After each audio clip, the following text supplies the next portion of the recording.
All right, what's up, everybody? My name is Aaron. I'm the Brick Scavenger. You are looking at all the Dreamzzz stuff that we have built so far for this marble track behind me. We've got some more sets to build and review before we really get started on the obstacles and then start building this track. I'm starting to get excited for what this thing is going to look like. I've got some new ideas on the format for the racing. Should be a lot of fun. Let's see what we're going to build and review today. All right, so to add to this Dreamzzz world, it's going to be a twofer today. We're going to do this 71453, this roller skating rabbit, which I got. And then we're also going to do 71456, Mrs. Castillo's turtle van. So stick around. We're going to start with this one, then we'll build this one, and I'll let you know how I feel about these two. All right, so here is Izzy's rabbit, I guess, that she rides around in the dream world. It's fine, whatever.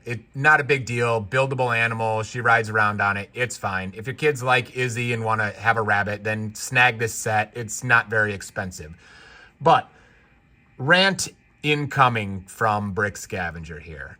What do you think is the #1 complaint from adult Lego fans about Lego?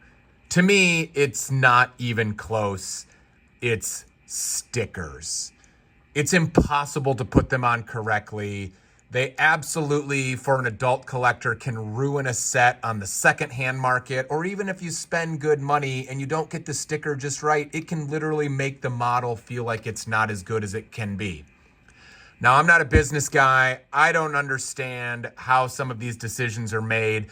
And overall, I think of Lego as being a company that has extremely well thought out processes. They have incredible accuracy in getting the number of parts right in their bag. The instructions are well thought out. I mean, just overall, I think of Lego as being an incredibly strong decision-making company. But here we have this like $10 or $15 set or whatever, and they spent the time and the money to print the face on the piece of this rabbit, okay? Like somebody in a boardroom somewhere was like, you know where we should spend some money?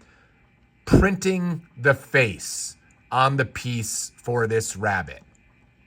Meanwhile, we're talking about a UCS Millennium Falcon that is very clearly targeting adults.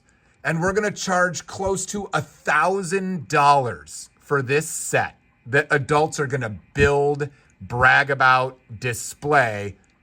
But we're not going to spend the money to print like the display tile for this Millennium Falcon. We're going to give you a sticker. And by the way, if you put the sticker on and it's a little off center or it's a little wrinkled or whatever, like it, to me as an adult, will literally like ruin the model.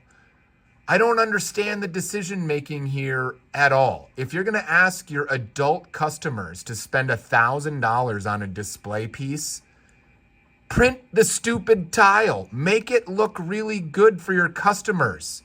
Or at the very least, like, why bother printing this? Just put that thing as a sticker. I don't know. Again, I think of Lego as being a company that makes phenomenal decisions and has an outstanding product and has really pivoted towards, targeting adults and adult money a lot more. But in what boardroom did they think to themselves, let's make sure this rabbit has a face that's printed and looks outstanding? But yeah, let's make sure the adults that spend $1,000 on a Millennium Falcon have to put their own sticker on. I don't know. I think Lego can do better on this topic.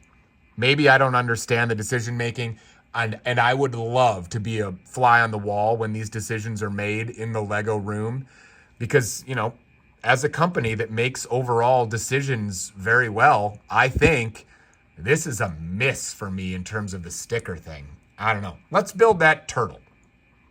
All right, so the rabbit was fine, but obviously not worthy of like an entire video by itself. So let's add in Mrs. Castillo's turtle van, set 71456, 434 pieces. Looks like fun, although I must confess I'm already like not thrilled with the fact that I'm getting my third copy of the same Mrs. Castillo, the same Mateo, the same blob, The same fig over here, the same cactus. So a lot of the same stuff. I know when it comes to like making a line and a theme, you're gonna have some repetition, but that part I'm not thrilled about. It gives me like, serious concern about collectability, similar to the Harry Potter theme, where you just get the same figs over and over again. We've gotten some good ones so far in some of these other sets, but I would prefer to have, a different version of some of these things. All right, so here we have Mrs. Castillo's turtle van. And I can't explain why, but this absolutely works for me. I think it's really cute. I'm just a general fan of food trucks. I think they're super fun to go, and be a part of. So this feels like a food truck that has been broken down and, now it's been inhabited by a turtle, and the van is sort of the turtle shell. And so the van works again as a food truck because the turtle moves it around. I don't know. I can't explain why this works for me, but it's super fun. The build was cute. I enjoyed it. There's a palm tree growing out of the top. In terms of adventure things for kids, I would recommend this set. I would buy this set as a gift for a kid. I think this is what Lego's all about. It's creative. It's fun. It's got play features that are cute. 100%. This works for me. But above and beyond that, this is the first Dreamzzz set that I've built that sort of gave me fun marble track use vibes. The other things have just been sort of, pieces that I'm going to use as decorative backgrounds. But I'm thinking that if I lift this head up just a little bit, I think marbles are going to roll. Like, I think it's tall enough that marbles can actually roll underneath this thing. And so I'm thinking that as a part of the marble track, this turtle is going to literally be walking through the middle of the track, and the marbles will literally race underneath. I'm going to have to test because the head only pops up so high. So I got to make sure that the clearance is enough for marbles to go under there. And then I can't have marbles kind of get hung up in between the legs. So we'll probably have to put a little barrier going from front leg to back leg so that marbles don't get hung up on the side. But I do think it'll be super fun for marbles to really, go right through here and then, shoot out the back side. Maybe they're banging into each other or whatever, and so there's a lead change under there or whatever. I don't know. I just think it's fun. This thing works for me. So if you are wondering, hey, is there a dream set that you'd recommend to buy for my kids or as a birthday present or whatever, Mrs. Castillo's turtle van is super cute, and I don't know. I really like it. Here's a look at the 5 minifigures that are a part of Mrs. Castillo's turtle van. If this is your only Dreamzzz set, then great. You're going to get some fun minifigures here. You've got Mateo, you've got the Blob, you've got Mrs. Castillo, you've got Zoe here, and you've also got the Black Grimspawn or whatever it's called. These are all, I think, repeat figs for me. So if you've got, a lot of the Dreamzzz sets, you're not really going to get anything unique or fun, new pieces here. So do they come recommended? Does this set come recommended because you're getting unique figures? No, absolutely not. You should be buying this set only because you really like the turtle van build.